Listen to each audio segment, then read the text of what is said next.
Hello and welcome to this episode of The Rest is Entertainment with me, Marina Hyde. And me, Richard Osman. I hope you're going to update us slightly on the old Boris Johnson sales figures as a tiny little item before we begin. We said last week that Blair sold 92,000, Thatcher sold 120,000, that he'd had a £2 million advance. So he would need to sell probably nearer that Thatcher figure, probably 120,000 for that to make sense for HarperCollins. HarperCollins thought he was going to do Prince Harry numbers, and he sold 450,000 in his first week.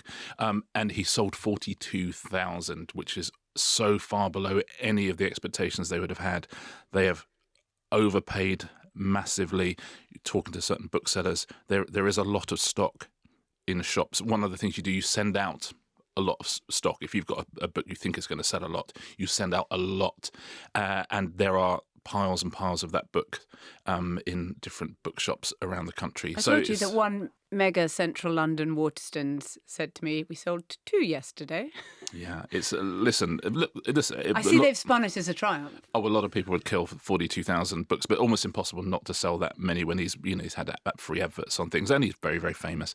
But yeah, that's a huge. That's the Christmas bonuses at HarperCollins gone. I mean, not that Johnson cares; he's already been given his $2 million and his money from the Daily Mail. But yes, as so often, other people are being left to pick up the can there. Yeah. Can I just add one tiny detail, which I think is the neediest thing I've ever seen, that in the acknowledgements of the book, he names and thanks every single Conservative MP who didn't call for him to resign. Wow. It looks lunatic. If you look at the pages, it's just like these lists of names. It's like, oh man. I mean, I know he really wants to get the band back together, but that is, it looks very embarrassing. Yeah, that is quite something. That's very Kickstartery of him, isn't it?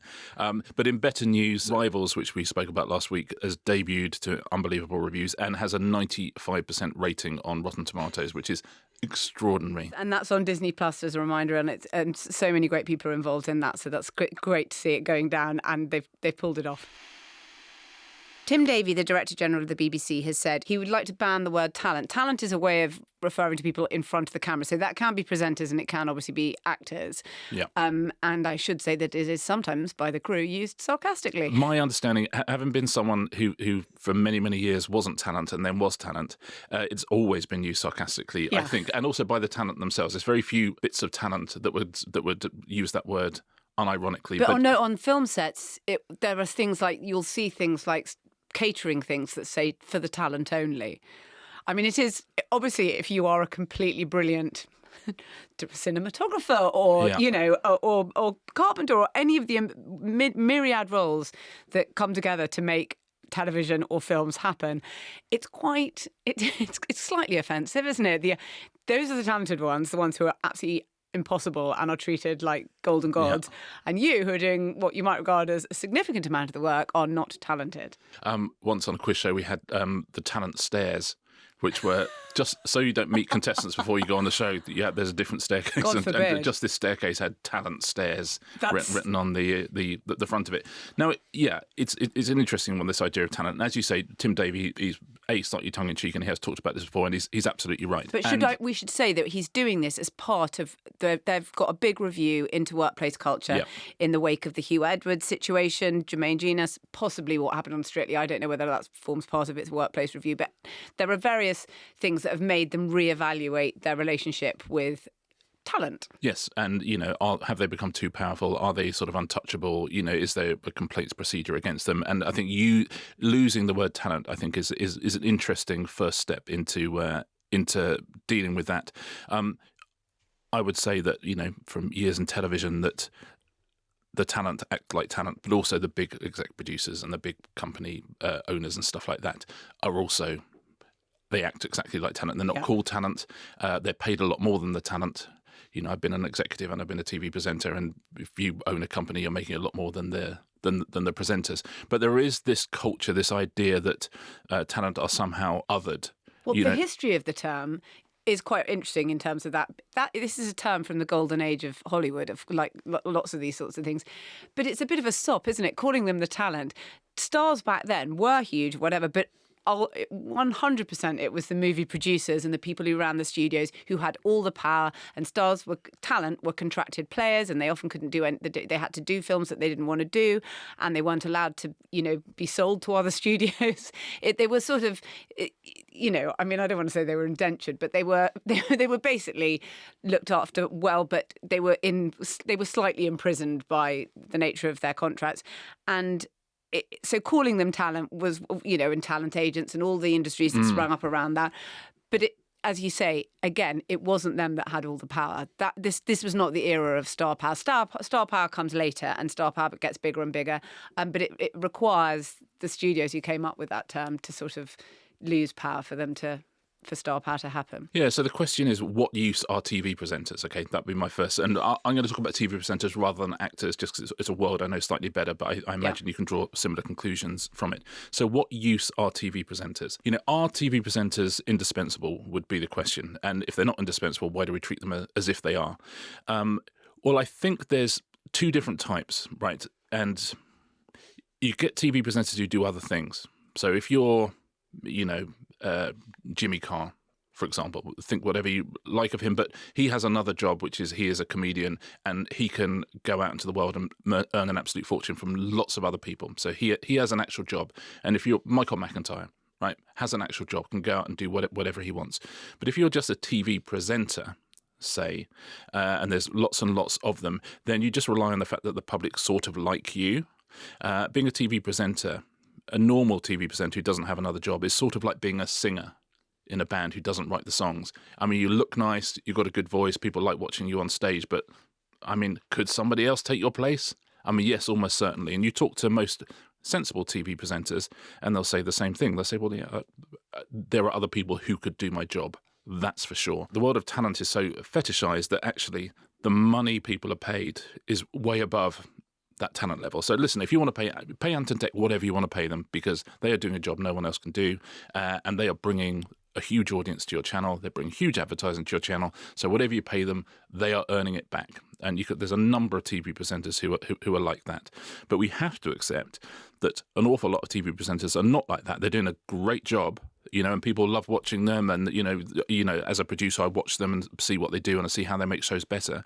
But they are replaceable in a way that an Ant and Dec or a Michael McIntyre isn't replaceable. And I think Tim Davie understands that level of people have been overpaid at the BBC, and they're overpaid at the BBC because they're massively overpaid at the commercial broadcasters. So the BBC, you get paid an awful lot less than you would do on ITV or Channel 4, but still the money that is being paid to television presenters, to talent, is quite high. So he's got that in mind where he talks about talent, but also this idea of people being on pedestals and the Hugh Edwards, things like that. And we went to the Royal Television Society day when lots and lots of sessions with very high up people in television. And I think in the first 3 or 4 sessions actually, Alex Mayholm from Channel 4 was there, Tim Davie was talking, lots of like the proper people who really know what they're doing. Yeah. And they all talked about, we have to slightly stop fetishizing talent and imagining they're sort of somewhere above us and putting them on a pedestal. And then the next session was David Beckham being spoken to, and the whole room went mad. Yeah. Like everyone was like, producer David Beckham. Yeah, exactly. It was so. But the whole place went crazy. The whole place listened to every single thing he had to say about the shows he was making. And you go, we spent the whole morning saying that we're not going to do that, and now we've just done it. But because it's hard not to. There's something about it. There's something about people who are famous that it casts a spell on people. Just while you were saying that, and I remembered that Wesley Snipes. Okay, when they come to do like Blade Trinity, right? I guess Wesley Snipes is indispensable because he's Blade. But by this stage, he's got some problem with the director. There was a scene where you're supposed to think that Blade is dead and he's lying on a sort of mortuary slab. We found out he's not dead because his eyes open. He by this stage, the relationship has broken down so significantly with the director that he will not open his eyes. And so, yeah, but you sort of have to open your eyes because that's the scene, you're not dead. He won't open his eyes. He's like, do it in post. So that scene that you now see in Blade Trinity, and by the way, I beg you not to watch the whole movie. Go and look up the scene because they have to CGI, they have to VFX his eye balls Wow. and opening one afterwards, because Wesley Snipes is so indispensable at that moment that he will not open his eyes, and they just have to get on with it. That's amazing. I know. That's a sort of extreme level of people like, you can't do this without me. You know, you can't. And this is how you hear about all the, you know, when you hear about Robert Downey Jr.'s contract to come back to Marvel and to the Avengers and to whatever, and he's going to be Doctor Doom. But, you know, you hear this thing, this is in the published concessions he's been given. He's going to have a trailer encampment. So that's offset. That's his own village of trailers. That's in the published stuff he's been given. Okay, so we know that these people are given huge things. It's quite hard when you're given all this stuff not to think nothing can be done without me. I don't have to open my eyes in the scene, which is about me opening my eyes. Well, there is, you know, there is an irony. And listen, the word talent is ironic. It's always been ironic, and most people understand it. But there is an irony. Say you're making a quiz show. For the month beforehand, you've got a huge team of people working absolutely, you know, working incredibly well to put this thing together. And the month after the recording, you've got a group of people doing that edit. On the day, actually, you can't do without the host. It's one of the few things you can't do without. That host might be the 17th most talented person on that production, but on the day, you can't start till the host turns up. You can't start episode 2 till the host has finished his lunch, or, you know, whatever it is, whatever the talent wants to do, everything has to stop. So, yeah, there is this thing that talent does get, you know, treated with kid gloves, because 80 people all working incredibly hard, all trying to turn out a product. And if the talent, the show pony isn't on form, then, you know, the show is ruined. Or if the show pony is annoyed or doesn't want to do it. Yeah. And so it's like that, actual ponies, actually, which you will see. They won't do the jump. They won't do this. You've got to make, you know. Yeah. Oh, it's a refusal. Oh, it's a refusal. Yeah. Sitters refused. Won't go in the truck. And so it's that weird thing of, you are definitively not the most talented person on that production, but the production cannot work without you. There's very few people actually on the day that the show cannot go on without you. You know, if the director is late, occasionally the vision mixer can sort of take over, or, you know, you bring someone else in. You know, there's you'll delay for various people, but actually the day is completely cancelled if the talent isn't there. And that is, I think it does probably give everyone this sense that the talent is special, and the talent needs to have their ego massaged. And as I say, honestly, 95% of people who appear on television absolutely get the ridiculousness of that situation. Jimmy Carr, I just talked about there. Jimmy Carr understands that he's working with a group of people who are incredibly talented, some of whom will be more talented than him. Absolutely gets it, gets what his thing is, which is, I'm going to turn up, put on a show, I'll do it properly, but understands that he's part of a huge team. And that is almost all talent. You do get talent, of course, who start to think that, oh no, actually, this whole thing can't be done without me. Actually, I'm sort of the producer as well when I really think about it. Well, that's certainly what Hugh Edwards seems to have thought. Yeah. Which is sort of extraordinary, because he had a completely divorced idea of how vital he was to the whole operation. And, you know, lots of people can do that job, and lots of people within the BBC can do that job. I also find it extremely dangerous at all if you're thinking that anyone involved in the BBC's news output, which has been a sort of jewel across multiple decades, ever since its inception as a corporation, thinks that they're like some form of star and they're involved in news, that is always going to end badly. Well, that's what's happened in the States now. So in the States, news anchors are, I mean, we think we put ours on a pedestal. They're on a pedestal the size of Nelson's column. But CNN, which Mark Thompson, who was here for many, many years, is now in charge of, has started absolutely slashing the salaries of some. But these people are being paid $12 million a year. To read out loud? Yeah, to read out loud. And they become we used to call it reading out loud. Do you remember it when you were in like primary school and you do reading out loud? Yeah. You're not doing banter, are you? Yeah. If you're doing the news. Clive Murray is not doing like a topper at the end of the news. What was a topper? I mean, come on. Yeah, you're right. So CNN, I think Mark Thompson has worked out that a very, very easy way to make news gathering much cheaper is to not pay people $12 million a year when you could get... I'm a huge fan of British people going to American news organisations because there's something about the veneration of journalism and anchorism and all of those things in American culture, which, God love them, we don't have here. And it's always some British person goes over and ends up running a paper or running a whatever and just, puts noses out of joint. Yeah. By, not accepting that they are actually part of the fabric of national life and just thinking, it's possible we could, pay you 30% less. You'd still be as rich as Croesus and it would kind of be okay. It's like kind of the 80s and 90s in entertainment television where, people were on insane salaries for the times. And, they really were run. It was like Game of Thrones back then with various of the key bits of talent on the BBC and ITV and so on. I would say it's a lot better now in entertainment. Yeah. I think mainly because most people actually do have other jobs and other ways they can monetize things that they can do. But there is the Hugh Edwards thing is very interesting because I think, sometimes think about Pointless, right, which I did 2,000 episodes of, something like that. I did 13 years of it. And there's me and Zander, and there were 3 or 4 other people who'd been there right from the start and had not missed a single episode. But we were the only people who had not missed a single episode of that show. So actually, you can't start thinking, oh, hold on, this is my show. And the second you start thinking that, which I think certain news presenters do think, I think certain entertainment presenters do think, when you start thinking, no, this is my show, this is, and you're sort of right in a way, you're being, judged on it. But the second you start thinking that, you're in big trouble, because any show, I was a producer for many, many, many years, and the most talented people I've seen in my entire career have not been on screen. They've been in writers' rooms, they've been in production offices, they've been, there's a huge amount of talented people out there, and it's their show. And if you're, Ant and Dec is such a good example of this. Ant and Dec happen to be brilliant producers as well. Right, brilliant ideas people, but they also understand that they need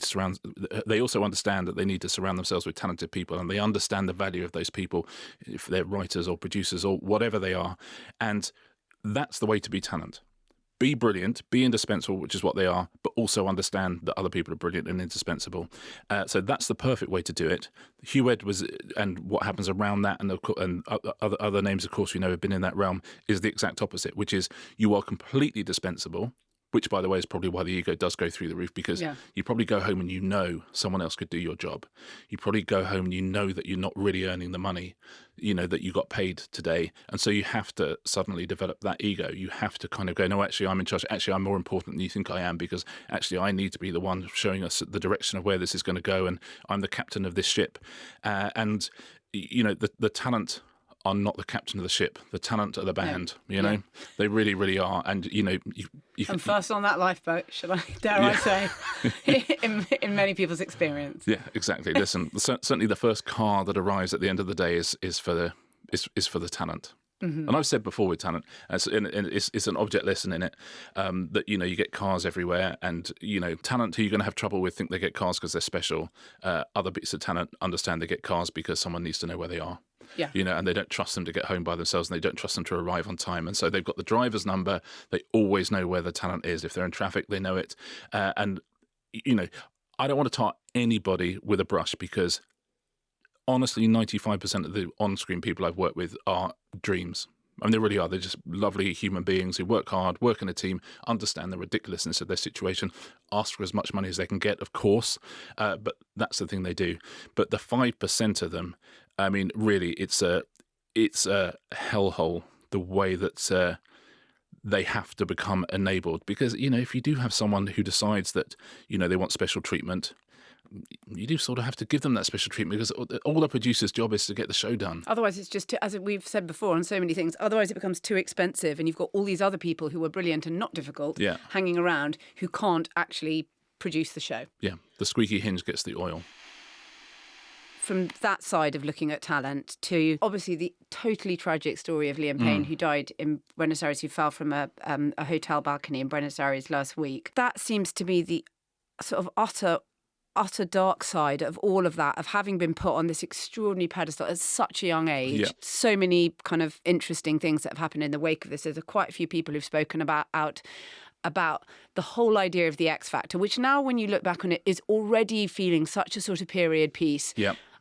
When I look back on the X Factor at that time, these shows that came from nowhere and, started with something like Pop Stars, but became the absolute, you couldn't imagine Saturday night happening without two or maybe three of these sort of things happening.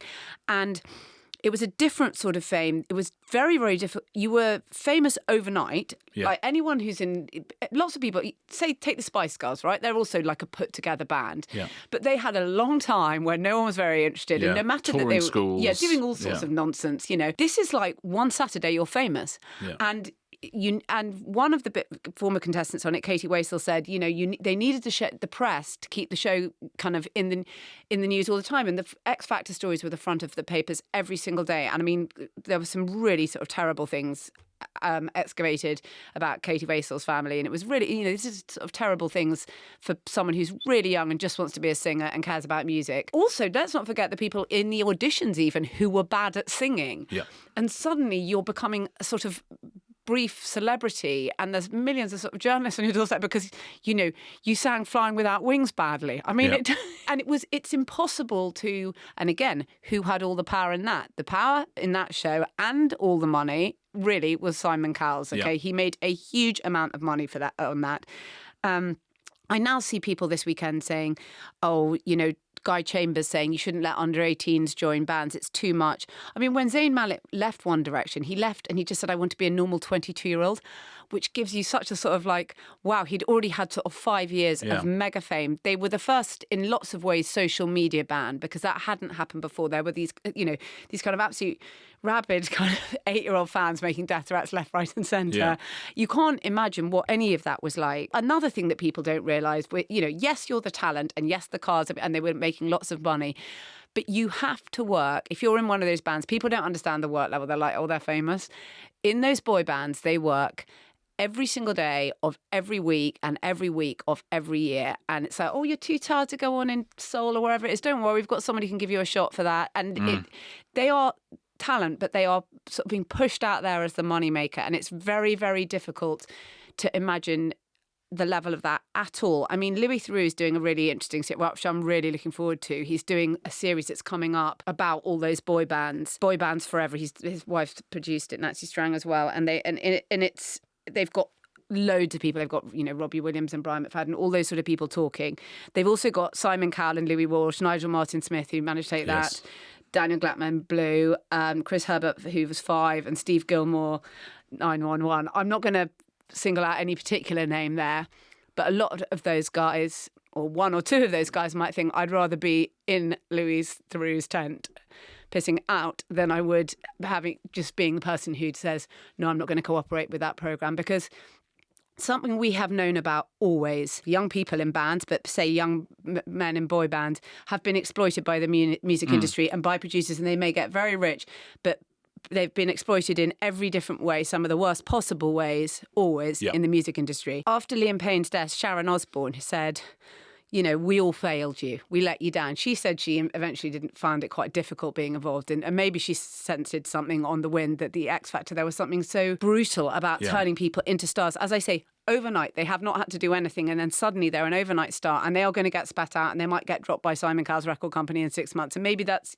some of the winners that happened to. Yeah. The other side of that fame is that it is the level of isolation of that. I thought it was really terrible reading the opinions of, and I can see no reason these weren't their opinions, of Liam Payne's family, saying that if he hadn't been a celebrity, then they would have called an ambulance in that hotel. Yeah. And that I found just so utterly tragic and probably true. Yeah, I think it is true. That's the enabling thing, which is, whatever the talent is going through, you just let them go a step further and a step further. You're absolutely right about the boy band and girl band industry. And, I think comes from a history of those bands, historically being very short-lived. And so you absolutely squeeze as much as you can out of them and then move on to the next people. And, I see that, my brother was in a Britpop band, so he's in Suede, and the one thing I absolutely saw there is the absolutely zero duty of care of the record industry. They find the new thing, they promote the new thing, they spend an absolute fortune. The image is good, the noise is good, the sound is good. They spend a load of money on it, but there is absolutely nobody looking after those people. And listen, boo-hoo, you're famous, you've done incredibly well, who needs looking after? Everyone needs looking after, They're is the children. truth. They're exactly that. They're young people, and the people making more money are older people. Yeah. And they're older people who have seen this story before a number of times and know how it can go wrong. Let's not go crazy. For a lot of people, being in a boy band, a girl band, being in a Britpop band, being a TV presenter, great. It works great. Harry Styles looks like everything's working out for Harry. I'm sure his life has lots of difficulties, but it can work all right. Lots of people who've been on X Factor would say, do you know what? It changed my life for the better. But there's always going to be casualties, and there's going to be a significant amount of casualties. And the people who are in charge of it know there are, because they've seen it again and again and again. Saw Bruce Springsteen saying it this weekend about Liam Payne, saying, well, my industry, it just puts a sort of remorseless burden on people, and there's a disproportionately high level of people to whom things like this happen. The wonderful Chris Christopherson, who died recently, there's the wonderful footage of him sticking up for Sinead O'Connor when Sinead O'Connor is being booed in America, and Chris Christopherson goes, this woman is braver than any of you, and wrote a wonderful song about Sinead O'Connor. It does not suit everybody to be in the public eye like that. There are big issues with it, and the industry understands and knows there are issues. And by the way, bits of the industry and bits of the record company, I know, do good work with people, but it is not enough, because it keeps happening. It happens time after time after time. Social media doesn't help, because there is no sympathy for anybody. In the same way that, a footballer can be going through a hard time, and you say, well, you're on 40 grand a week. What have you got to worry about? Yeah, I pay your wages. Yeah. We know enough about really. We know enough about mental health now. Yeah. So no, it doesn't really matter what you get paid. It doesn't really matter what your life looks like. It doesn't really matter what your Instagram feed looks like. Some people are hurting, and it's that interesting thing of, if you are talent, that I think you are right. It seemed to have a doomed romance, or it seems like, oh yeah, but that's, of course, because they're the talent, and so of course they're sort of slightly awkward or different, or, of course they're drinking. We started by talking about Tim Davie and this idea of not going to call people talent. And we know what he means by that. And this is what he means, in a way, is if you start calling people something, you other them. And the second you start othering them, you cannot deal with them as a normal human being. None of it's good. And, we also talked last week about the paparazzi and saying, has it got worse? Has it got better? Well, the fact that TMZ published partial pictures of Liam Payne's body they took them down because they can now see the backlash, because of social media makes it so much easier to see the backlash. But they absolutely did it, and they left it up for a very long time, and it is completely grotesque. And those pictures now obviously exist forever, because they're just replicated. Once they're up, they're up. It's really interesting. We talked about nothing having changed, really, and the whole story of this is that nothing really has changed, and the duty of care within the music industry remains close to non-existent. Yes, it really does. The duty of care, if there is a duty of care, it's to kind of manage any situation like that, in order that they can continue working for you and get out there as the moneymaker and make money. And it's not thinking of the person, it's thinking of the asset. It's 100% that. And in the same way with football, is understanding at some point that career comes to an end, and you need a soft landing for people. You need to find them something. Something psychologically a way that they can handle that, and it doesn't exist. And the question for the future, of course, is there a duty of care in the social media industry? Is there a duty of care in the TikTok, Instagram industry? And I suspect there's not as well. And I suspect that the cycle continues and continues and continues. What is to be done? I would say that I think most people understand it already. Is human beings are human beings, and however much you think you know them, however much you might envy what they have and what they're doing, to remember at all times that people's mental health is their own mental health, and fans to understand that people are real human beings, which I think fans by and large are pretty good at.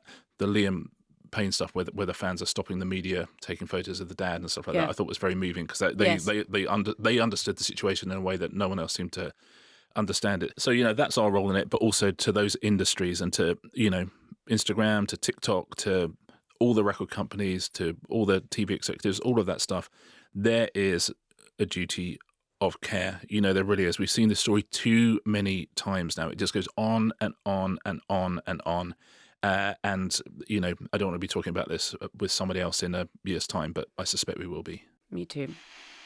This episode is brought to you by our friends at Sky, who are proud partners of The Rest is Entertainment, where you can watch Sky originals, including Sweetpea, a darkly comic thriller starring Ella Purnell. Marina, do you like coming-of-age I stories? most certainly do, Richard. How about a coming-of-rage story? Okay, yes, please. That's clever, isn't it? Well, Sweetpea is a twisted coming-of-age story, as you say, starring Ella Purnell, who people might know from Yellow Jackets, Fallout as well. Unbelievable actor. She's Rhiannon, a quiet wallflower turned serial killer.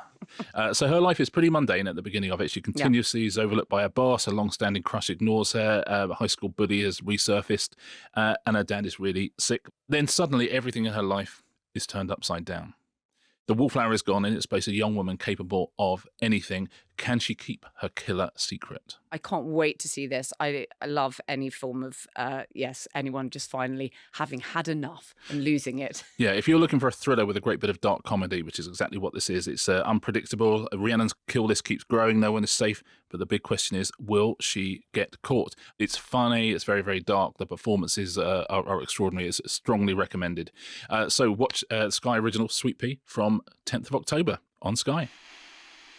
Can we do a quick advert of our own, Marina? I'm quite excited about this one. I don't know if people often use the word ill-advisedly, but we have ill-advisedly agreed to do a live show, have we not, for Christmas? It's festive. It is festive. And it will be super festive, yes. Yeah, the 4th of December at the Royal Albert Hall. The Rest is Entertainment Get Live. Us. Yeah, get us. The Rest is Entertainment Live. Tickets are on sale today to members. They are on sale at 10 a.m. and for everyone else, I think they go on sale on Thursday. I'm guessing there'll be plenty left on Thursday, so I wouldn't worry too much. And we will re-up this on the question and answer edition. But yeah, we're doing the Albert Hall for Christmas. Can you believe it? I actually told one of my children this, and he said, I would like to. Unfortunately, it's my extra homework club that night. If you would like to see a show that the critics are already calling less exciting than extra homework club, do we have the show for you? So the Royal Albert Hall, you can get the tickets from there, and we'll go to therestentertainment.com. As I say, members, thank you for signing up, by the way. Lots of people, you can get special access today, and everyone else, it'll be Thursday. But we'll be doing all sorts of Christmassy things. We'll be finding out the greatest Christmas song of all time. We'll be taking questions from the audience. There might be a few celebrity guest questioners as well. There'll be all sorts going on. But it's going to be a huge amount of fun. Yeah. I love it. Well, both of us immediately went no, and then our respective partners both said, "Are you mad? It's Christmas. It's going to be amazing." Christmas. Yeah, exactly. So it'll be a Christmas extravaganza. On the 4th of December at the Royal Albert Hall. I mean, come on. And listen, if it goes, for anyone saying, "Are you going to come up to Scotland? Are you going to come to Manchester?" If this goes well, yeah. And if this goes badly, no, we will not. So listen, if you hear us next year announcing a tour, it's because this went well. And if you never hear anything more about it, you go, "Oh, that must have gone well, mustn't it? The Albert Hall thing." Sorry, I'm just looking up the word hubris on my phone.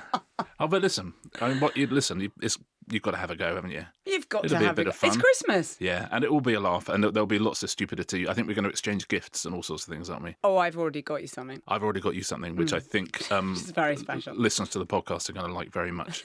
Listen, if you want to come, we would absolutely love to see you there. We try to keep tickets prices as low as we can as well. But listen, we will see you there, or more likely not see you there. But very much your choice. Can I talk to you about the franchise? So the show, anyone who's listened to the podcast for a long time will know this is a show you've been working on. It started last night, the franchise, on Now TV, so people can see, I think, the first 3 episodes. Or Sky Comedy. Now, so just what I wanted to do, in the same way that when I talked about my book release week and the machinations of how that happens, can I ask just a series of questions about how a television show gets made. Very much so. If that makes sense. Tell me then about the first time you had heard about the franchise and how they hooked you in and what it was that you were employed to do, if that makes sense. Well, yeah, this thing is quite interesting because it had been around in the ether for a while. Sam Mendes, the film director, thought he wanted to pitch some ideas to Armando Iannucci. They thought, we must have lunch. And they had a really fun lunch. And Sam says, I pitched him loads of ideas. I don't think he liked any of them. So I just told him a load of really hilarious stories about working on the Bond movies. So if you're like an indie director and you're suddenly pushed into this massive studio machine and it's sort of crazy directing, you're here and then someone's directing second unit and showing you all on an iPad, and it's just this kind of pure chaos all the time. And Amanda at the end of lunch said, no, now I think there's a show in that. And obviously because Marvel had become this kind of huge, in some ways, the premier kind of cultural product of our time, I suppose, the defining one. But lots of different sets of writers had sort of had to go with it, all via HBO. Doing a sort of a takeoff of behind the scenes in the Marvel universe, or superhero movies. Or behind the scenes of superhero movies. And they've done it all sorts of different ways, and it hadn't sort of got anywhere. And then John Brown, who's utterly brilliant, who is the show writer on this, who is just amazing. And if he hears this, he'll be so mortified. He wrote on Succession and all sorts of things. Succession. He had his own show called Dead Pixels. He was like one of the top writers on Succession. He's very, very brilliant. He should call himself John Q. Brown. Yes. Just something like that, just to be a bit more peacocky. Yeah.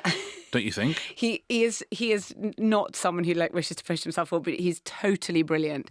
And I really right from the start. So he took it on, and so Armando and Sam would have looked for writers for this thing. So Armando and Sam are not going to write this. So no. Armando obviously has, can sell shows. He has an amazing reputation. He's an incredible producer.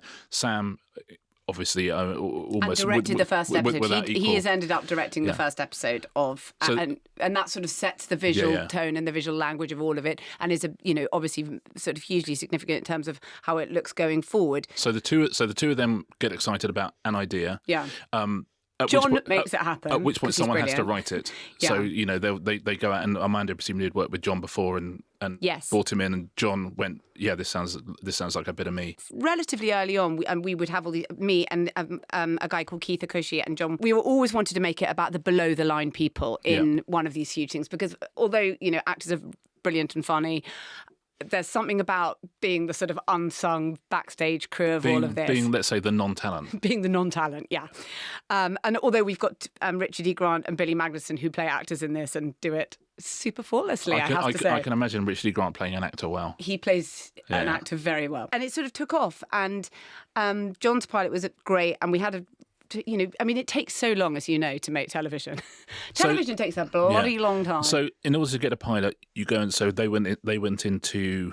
We did a table read for this, and all the HBO executives came over, and at the end of that, they said, "Okay, let's go for a writers' room." Now, God bless America, because we ended up having a 22-week writers' room, which is quite expensive. So. You've done a table read, so HBO, they know it's John, who's just done Succession for them. They know it's Sam, they know it's Armando. So for them, there's a lot going on. And they've had the table read, and you can see how it goes in that, and you think, okay, there's something here, this is going to work. But so is that the point they commission a series, or is the writers' room writing a series, or are they just saying we'll pay for some scripts? The writers' room is technically always writing a pilot, but then you hope that they would immediately commission the rest of the series off the back of that. This one was slightly complicated by the fact that there was a writer's strike in the middle of it. Yeah. Anyway, but and the one thing that doesn't happen in a writer's room is you don't write any of the show. Nobody actually you go away and write about it at the end. The writer's room is the best fun in the whole world. Right. I mean, I remember talking to Georgia Pritchett from Succession. She used to say, "Oh God, at the end of the room, it had been so much fun." You think, "Oh, we've got to go and write it now," because you had such a brilliant time. And you write on the walls. John writes things all over the walls. And it was ideas, character stuff, beats of stories. Yes, and eventually you get it down into episodes, which, by the way, are still always in flux and change even during the shooting thereof. But it's really. It's funny. I mean, the way that you get these things. I mean, John, I think, really liked what Jesse did on Succession, and was always saying in the morning, "What did everyone do last night?" And it's fine that you didn't go off and do so. It's fine if you just watched some very. It's fine if you just watched a lot of reality TV, which is what a huge number of writers Below Deck are obsessed with. Yeah, they were all obsessed with like Perfect Match, Love Is Blind. Mm-hmm. I mean, I talked to Phoebe Waller-Bridge, and she's like, "Have you seen the next bit of Married at First Sight?" And I was like. I think they watched like in extremis forms of human interaction. But it's really interesting how often when the thing you said about like, I watched this funny, John also has this unbelievable memory. He can remember a single look that someone gave someone in a Metallica documentary he saw 10 years ago and what was funny about it. And he's got like the Sherlock Holmes memory palace, but of funny anecdotes. Right. And whereas me and Tony Roach, who's one of the other writers, we say, I can't remember anything. I mean, I can't remember things happening yesterday. I can't remember the plot of anything ever. Not remotely. Yeah. Anyway, John can remember everything. But it's funny, you get to the end of the day and you've been trying to get through, like, how many people are in this room, by the way? There are 7 writers and a writer's assistant, and at some point a script editor. Yeah.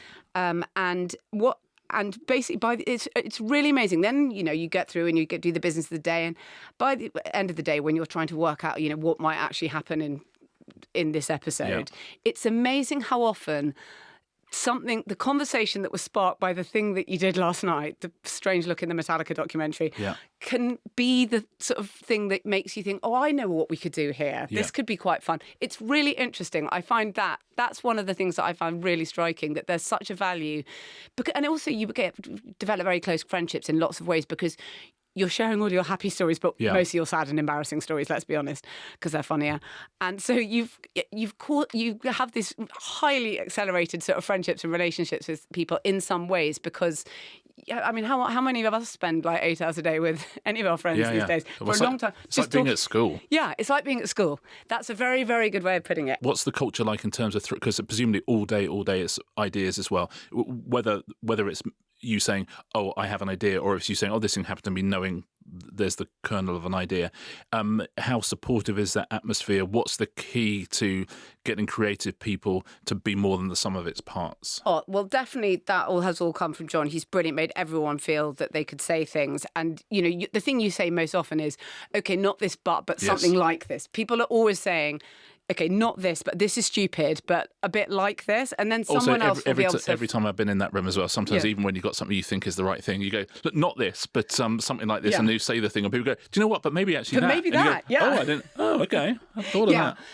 Obviously, everyone just spends a huge amount of time apologising for what they're about to say, which is quite... Even though we had 2 Americans, but the British way is, of course... It infected them eventually. Yeah, eventually, we can bring them down to our end of empire level. Then we shot the pilot, which was difficult because it happened in the writer's strike, so we had to have even all the alternative dialogue had to be sort of written miles and miles of what you call alts, so that you weren't writing in the writer's strike. So alts would be if a certain line doesn't work, or if the director doesn't think the line works, you've got, oh, try this instead, try that instead. Yes, and when you've done a few takes, you're trying those ones anyway. And you're writing live on the set all the time. Everyone is always, shows like that, certainly, and that's always been a way with Armando shows.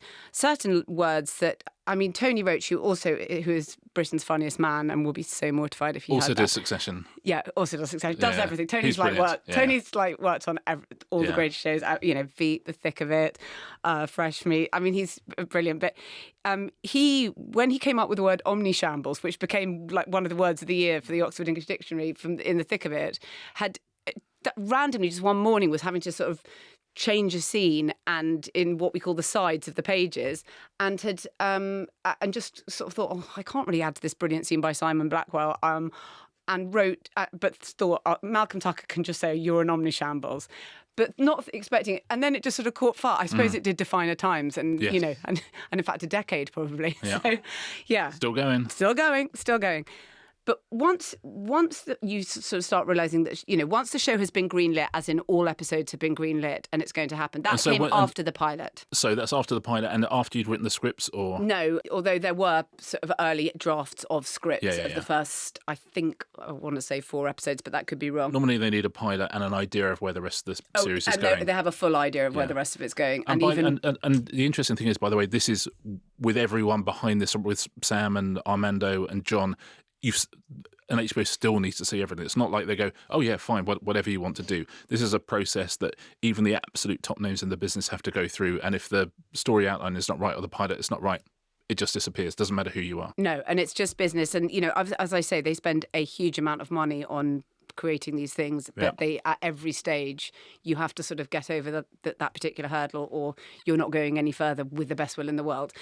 So when they decide to go ahead for the series, then you're writing them, and all of us have an episode. But also, by that point, it's all of the other heads of departments have come on board. So you've got the cinematographer, the guy who set it up is a guy called Karla, who's absolutely brilliant, who did Barry, lots of things like that. He's amazing.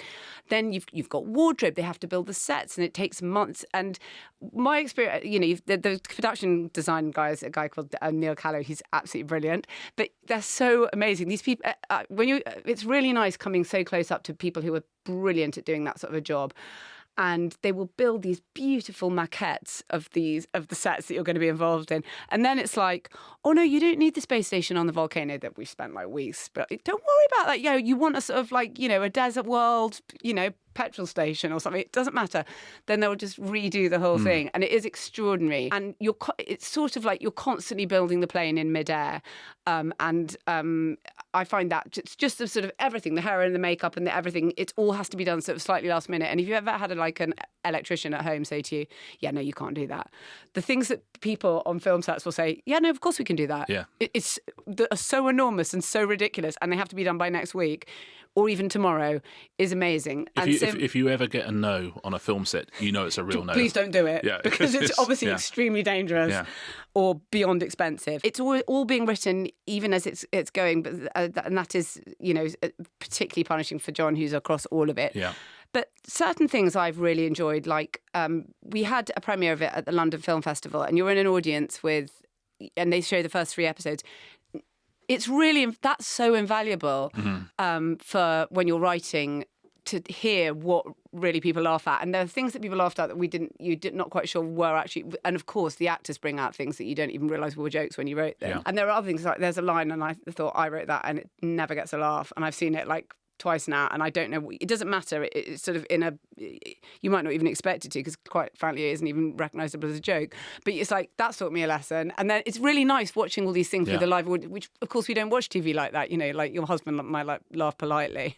Yeah. But other than that, I really have enjoyed all that. But right to the last minute, you're still editing like episode 8 and doing the sound mix of it all. So it is a huge task for a show to be a showrunner. I think is absolutely enormous. Actually, funnily enough, John, when he was doing an interview once about Jesse Armstrong for The New Yorker, said it's a little bit like being mayor of talking about Jesse's role, which now he's had to adopt. It's about a bit like being a mayor of a small town, because someone's always coming up saying, and do you like this ice sculpture we have for the party? Yes, I approve the ice sculpture. Yeah, now there's a huge problem over this bit over here. You're constantly having to sort of put out fires or react to things at the same time as being the kind of creative. Yeah.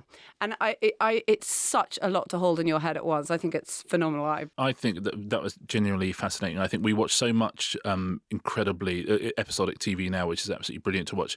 I'd be fascinated now when people hopefully will go and watch the franchise, and if you understand the sort of work that the duck's legs are doing under the water, might be an interesting thing when people watch it to kind of, hopefully they get just, drawn along in how brilliant and funny it is, but having that insight into how much work goes into that and how many brilliant people are as well. And it's sort of about that as well. It's sort of about people who are working backstage, and the sets were a real head scrambler for me. When you turned up on the first day of the pilot, you would actually then go and try and get a glass of water, and someone would say, yeah, that's a prop water. That's prop water. And so in the end, we just had to have yellow lanyards for the people who were on the fake us, and then the people who were on the fake movie had black lanyards, and that was how otherwise they just looked like the sort of people who would be on crew. But even right to the end, we were asking people questions, and they'd say, yeah, I'm sorry, I'm just an extra. I'm an actor. I'm so sorry. I don't actually work in the sound, and I don't know the answer to that question. Well, listen, I'm very, very excited to see it. I will give you my review next week. I will be honest about it. Of course I will. No, I'm very, very excited to see it, and also very excited to see it. Well, hopefully they'll do another series, but hopefully excited to see what you do next as well. Well, it's been such fun doing it, I must say. Really amazing. So the franchise, it's on Now TV and Sky Comedy right now. Shall we finish by talking about dead authors? Yes, please. Or living ones, but who no longer write their own books. Yeah, exactly. This comes because I just finished the book Karla's Choice by Nick Harkaway, and Nick Harkaway is a pseudonym, but is the son of John le Carré, which was also a pseudonym, and Nick Harkaway has written a new George Smiley novel. And I mention it only because you would sort of think, oh, how is that going to work? Because John le Carré is one of the greatest novelists of our time, and George Smiley is one of the most iconic characters of our time and so beautifully written. But I literally, this book is unbelievably brilliant. It's so brilliant. Anyone who loves George Smiley, anyone who loves le Carré, I promise you're not going to be let down by that. It feels like you're reading le Carré. It's just beautiful from start to finish. It's pitch perfect. And George Smiley, of course, people say, where do you get your characters from? Of course, George Smiley is le Carré. It comes from the inside of le Carré's head, and something else that comes from inside le Carré is Nick Harkaway. There's you know what I mean. It's, Nick, if you're listening, I'm so sorry. I absolutely didn't mean to say it like that. Let's keep it in. He has that DNA, and he's a brilliant novelist in his own right, Nick Harkaway, and it's an extraordinary achievement. Anyway, Karla's Choice. I would really, really, really strongly recommend it if you're a fan of Smiley and a fan of le Carré. But it's fascinating, that thing of authors who create characters and authors' estates. So Sherlock Holmes, for example. Yeah. So Sherlock Holmes, there are a lot of Sherlock Holmes adaptations out there. So we've got Sherlock, which is the BBC thing. We've got the Guy Ritchie movies, the Guy Ritchie Sherlock movies. I'm aware. You're a fan? We had Elementary, the Johnny Lee Miller, Lucy Liu thing. There's Enola Holmes. So there's huge amounts of Sherlock Holmes stuff out there. And the reason there's huge amounts of Sherlock Holmes stuff out there is Arthur Conan Doyle died more than 70 years ago, which means Sherlock Holmes is in what they call the public domain, which means if you want to write a Sherlock Holmes story tomorrow, you can do. You absolutely, if anyone at home wants to write a Sherlock Holmes movie, you are very welcome to. The rights, you do not have to pay a penny to anyone. Poirot and Miss Marple, Agatha Christie died, I think, 76, so 48 years ago. So you've got another 22 years before you can write a Miss Marple or Poirot movie. And so what that means is when you have an author who passes away, so the Carré thing is perfect because you've got this perfect person to carry it on. Christie, she's got these incredibly iconic books, these incredibly iconic characters. And so who was in charge of that for 70 years? And that's, by and large, her family. There's a guy now called James Pritchard, who's her grandson, who's in charge of everything that happens through Christie. So if you're watching a BBC adaptation, I think they're doing Towards Zero at Christmas, James has signed that off. Signed off, yeah. Yeah, Netflix, I think, are doing the Seven Dials mystery. And again, that comes through James. And, as a member of the family, it's incredibly important to him that her memory is understood and her characters are understood and is looked after. Sophie Hannah's done some books. Sophie Hannah's done the done some Poirot sort of, books. Done her own versions of.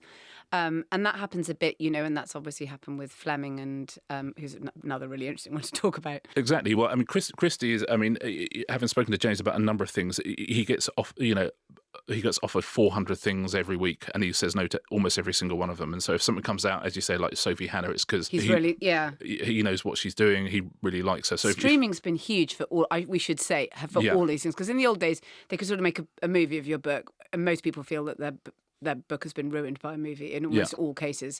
But, once you're saying to someone, it'll be 1 hours, like, oh, right, well, that would dignify my book better. Yes, exactly. Yeah, exactly. Yeah, Fleming, as you say, is fascinating because, Bond is about to be in the public domain, I think in 2034. And I don't know what's going to happen when it does. Because, so the books, therefore, are public domain. So anything that's written in the books you can use for yourself 70 years after Ian Fleming dies. But lots of the stuff in the movie you can't use because the movies actually were invented after the book. So you couldn't, for example, do a story about Blofeld because Blofeld was not in the original books. Or funny, there's a weird sort of crinkle by Kevin McClory who wrote the Thunderball script with Ian Fleming. He owns that. So you couldn't have Q, you couldn't have Spectre. They own. That's owned by Eon, the film people. So, you can't do that, but you could write your own brand new James Bond thing. But the second Blofeld or Q or Spectre are in there, you would be sued. But it's a amazing world of artist estates that, for a long time, as you say, Fleming, there's been novels written. Kingsley Amis wrote a Bond novel. William Boyd wrote a Bond novel. Charlie Higson wrote the brilliant Young Bond series, which if you've got kids who are interested in those sort of books, are really, really worth reading. So those estates can really, really look after the legacy of the author. They were trying to keep it dynamic. We should say, because it can, at first thought, I think, feel to people like, oh my God, Nepo authors, they're cashing in. How much money is enough? Isn't the estate worth it? But it's interesting, if you read interviews with people who kind of steward these big estates, and there's Curtis Brown, the literary agency, Becky Brown and Nora Perkins, they kind of have the legacy division, and all of the authors are dead. And I read, if you ever read interviews with Becky Brown, she's very interesting in talking about, what it means to manage a dead author's estate. And one of the sort of analogies she made is that it's a little bit like keeping a balloon in the air. You kind of don't want them to fall from public consciousness, but you don't need to do necessarily huge kind of amounts. You're just taps here and there to kind of keep it all going. But you want it to be dynamic. And actually, interestingly, of course, it was agents who were in at the first who realised this. When John Updike died, one of the co-executives thought, well, why does an agent want anything to do with, he's dead now?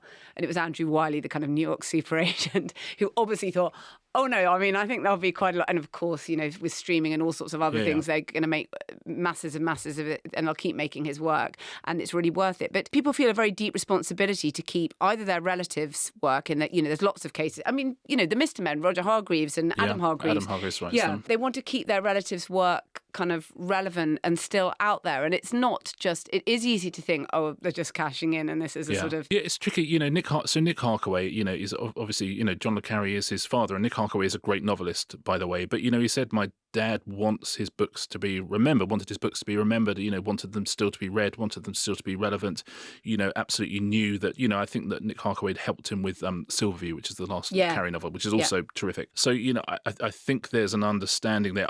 Listen, it's not going to happen to every single author that they have a son who can write so beautifully. So I think that's fortunate. But, Lee Child has handed over to his brother and Andrew Child, and again, that's gone very well. Yeah. I think it's fair to say the reviews of Brian Herbert's work were mixed. Less good. with everything that means on this podcast. And I think that some people sort of feel like, oh, or you can be like, Christopher Tolkien and be and just sort of be an amazing steward and be, he has a sort of co-writing, co-authorship credit of this on the Silmarillion, but you and made it his life's work to sort of adapt all of Tolkien's endless notebooks, as it were. But that if it doesn't work, it's quite a high. It's obviously, I think it's the highest War Act. It's far easier to write your own book and fail than it is to come on write John le Carré. So it's much harder, and in lots of ways, Nick Harkaway is a very successful novelist, doesn't need to do it. No. So I think that's particularly interesting. When it fails, a part of me, when I was just sort of thinking about this, thought it's almost like there's a psychological thriller in there, that an exploitative relative who I could almost feel it as a novel itself, like an exploitative relative writing a book, and then but actually being manipulated by the predecessor beyond the grave. I thought that would be sort of that's fun. But that's the sort of thing that... Well, there was an issue with Harper Lee. So Harper Lee obviously did To Kill a Mockingbird, and she had written Go Set a Watchman previously, and had always resisted it being published. And towards the end of her life, and there's discussions about whether she fully understood what was happening. It was released, and actually harmed her reputation, I would say. I mean, sold an insane amount of copies, but wasn't great for her reputation. So you do have to be... We need to know, as a buying public, that they were okay with this. I think if you feel that 100%. Someone's just sort of turned up to do it badly or do it exploitatively, like any estate, that is not something we want to see. And there's always authors who, like Kafka, I think as well, who always say in their will, oh, you must burn my unpublished things. And some people just do that anyway. Emily Dickinson's sister did it anyway. But James Joyce's nephew, I think, got rid of... But that's the thing. I saw a great agent just saying, well, the thing is, they can say you must burn it all they like, but they didn't burn it.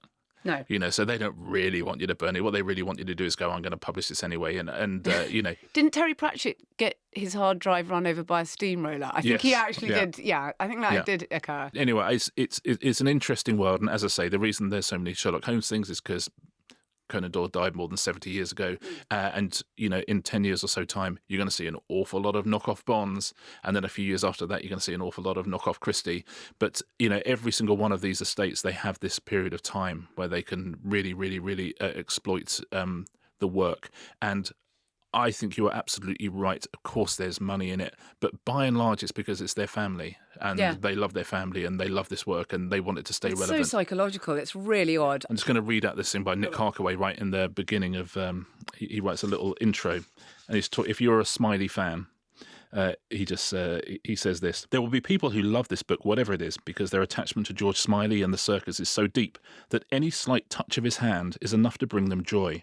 There will be others who, for the exact same reason, cannot conceive of reading it, and whose hackles rise at the mention of my absurd hubris. To those people who will inevitably be given the book by well-meaning family members and who will have to pretend to be grateful through an instinctive snarl, I can only apologise.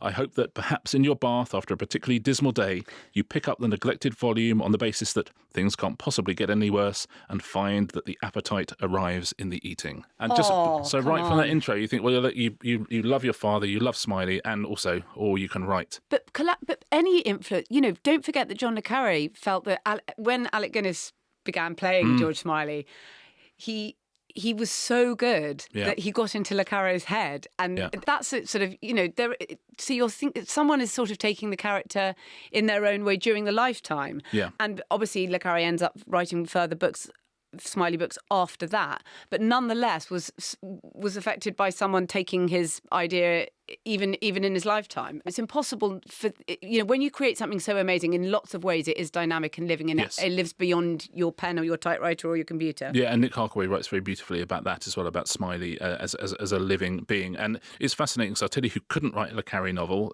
AI, but who can is someone who deeply understands in the DNA who le Carré is. I was asked, one of the things that I wish I could have done last year, I was asked to do a Poirot short story. There's a brilliant book of Miss Marple's short stories that came out last year with loads of brilliant writers doing their own version of Marple, and with that you can take it slightly in your own direction. And I have an idea that I'd love to do for Poirot. I couldn't do it for timing, but again with that I wouldn't sit down and do it. But if James Pritchard, who is who understands Christie, who gets it, says, would you do it, and you do something and they will look at it and like it, then I would do it. There's something about being able to add to that stuff without taking anything away, which I think is the real dream of any estate. It's always done out of deference. Yeah. You do not need to do that, but you would do that to say, this person has been a huge part of my life. And you can see, people who will do introductions to works of, we talked about Julie Cooper last week, as I was saying, doing introductions to Barbara Pym or someone like that, to say, by the way, this meant such a lot to me.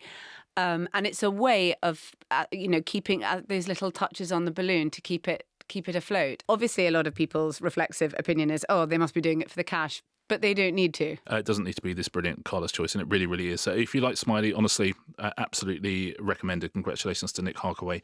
No, and that's sort of a recommendation in and of itself, but any more recommendations? Oh, well, it's only reminded me that I'm doing this because it's so topical. The show is not topical, by the way. I've been rewatching the original Miss Marple's Agatha Christie with, the Joan Hickson Miss Marple's, and it is she's totally incredible. First of all, Joan Hickson's doing that role in her 80s.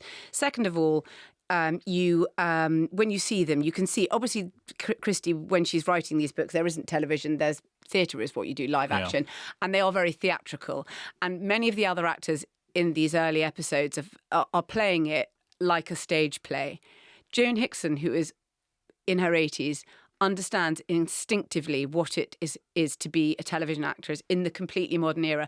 And by the way, that performance could go in something by, Netflix, HBO tomorrow, 100%. Right now.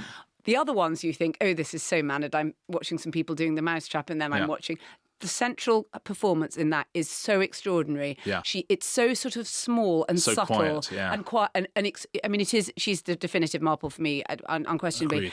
Agreed. But to see how modern that is now, and they're made in the mid-80s, is a really to see an individual performance that's so modern. So I can recommend those. I think you can see them on ITVX. Excellent. And we finished watching Sweetpea this week, which I would really, really recommend. It's really, really, really good. They did it on Gogglebox this week, and it's so I loved watching people watch. I bet they're going to show that bit. I bet they're going to show that bit. But yeah, it's absolutely just it's a roller coaster in such a fun way. I love that. But also recommending, of course, our show at the Royal Albert Hall, which I must remind people of. And December the 4th? December the 4th. So today, tickets available to members and from Thursday to everybody else. And of course, if you want to be a member, ad-free, bonus episodes, all that kind of stuff, go to therestlessentertainment.com and sign up. We'd been asked by so many people to do the ad-free thing. But then we're going to do the bonus episodes thing. We will do bonus episodes. Yeah, exactly. restlessentertainment.com. And with that, I think we will see you on Thursday. We'll see you on Thursday, everyone. Bye.